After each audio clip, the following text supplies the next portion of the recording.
Tapi Bunda setuju nggak dengan banyaknya anak muda yang bikin pernyataan kabur dulu keluar? Kata Kabur aja dulu.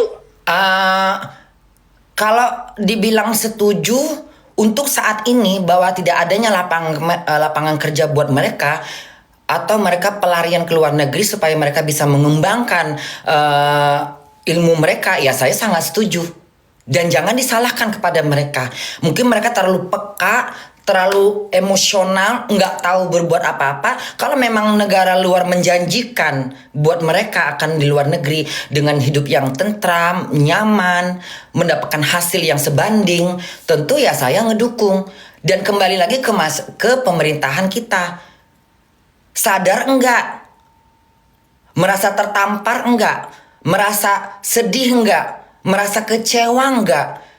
Pemuda Indonesia yang cerdas dan pintar, sekolah bertahun-tahun, mereka harus meninggalkan Indonesia hanya karena tidak ada lapangan kerja dan sulitnya untuk memberikan pekerjaan ke mereka karena faktor-faktor dari yang tadi yang saya sebutkan itu. Lamaran-lamaran, syarat-syaratnya nggak masuk di akal, tinggi badan 160, kenapa nggak sekarang aja tingginya kayak jelangkung atau tingginya kayak jerapah? Mau ngapain? Mau benerin genteng? Kan nggak mungkin, Mbak. Iya kan? Kita kan yang penting otaknya, kemampuannya, semangatnya, bisanya dia bekerja. Usia 30, Mbak, menurut saya itu belum tua. Belum pantas untuk dimuseumkan. Umur 25 belum, Mbak. Saya tinggal di luar negeri, saya memberikan contoh kepada pemerintah Indonesia supaya ini tidak berlarut-larut, Mbak. Masa cuma Mbak doang yang cari makan di Trans TV?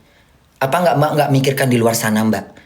Jadi kita harus punya empati ya, Mbak. Itu menurut saya. Jadi semoga. Tapi harus, Jadi tapi menurut harus saya. pakai syarat nggak, Bun? Ya, Perlu syarat nggak ke situ, kan nggak main kabur aja kan, Bun? ya gini, Mbak. Semua itu mereka sudah merencanakan dengan mateng. Nggak mungkin mereka itu tidak punya paspor. Mereka kan bukan orang-orang bodoh. Yang mereka meninggalkan, kalau mereka bikin estek ke luar negeri dulu, ketika kabur aja dulu, mereka itu bukan orang-orang yang tidak paham. Mereka pasti paham. Mereka bisa buka Google, otomatis mereka pasti tahu. Dan mereka sudah membaca persyaratan-persyaratannya, terutama adalah paspor. Agensi-agensi yang terjamin. Dan ini juga buat apa? Bunda memberikan juga tips kepada semua pemuda Indonesia. Jangan sembrono juga. Jangan sampai kejadian hal-hal yang tidak diinginkan negara kita. Misalnya jangan juga membebanin pemerintah.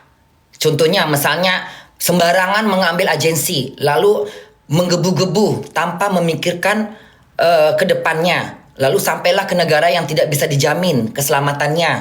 Lalu terjadilah misalnya kriminalis atau apa atau penghianatan. Siapa ini? Aduh, bentar, Mbak.